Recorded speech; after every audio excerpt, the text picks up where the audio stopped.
Alright, so today I'm going over some common errors with cycling snatches. Either getting pulled onto your toes or kind of getting the bar kind of stuck or pausing at your hips, right? So, first one, getting kind of pulled onto your toes. I'll demo from the side here this way. The most common reason this happens is once people get up for rep number one, they're usually okay. It's when they're coming back down to the second rep, that bar gets out in front and they end up being here. All the weight's on those toes, the hips are super high, and that bar's way up in front, right?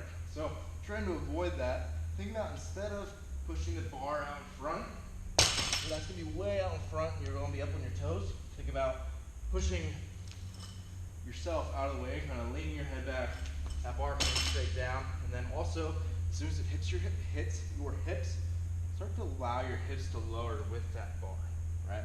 Keep that bar close, keep the lats engaged, that way you won't get pulled onto your toes, right?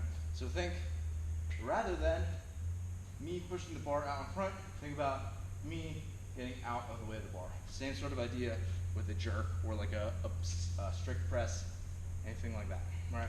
We move out of the way of the bar.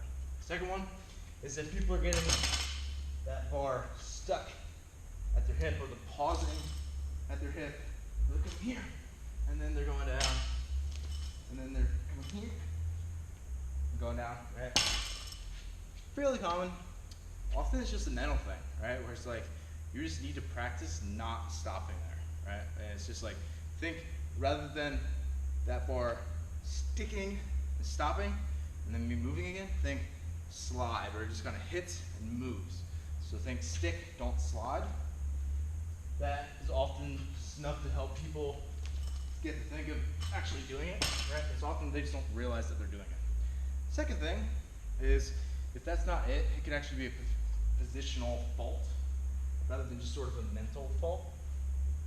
What we can do is, rather than hitting all the way up in the hip, we can start to just hit a little bit lower on the thigh, right? So instead of right around, right in that hip crease, if we hit mid-thigh or even closer to the knee, especially if the weight's light, that's perfectly fine, right?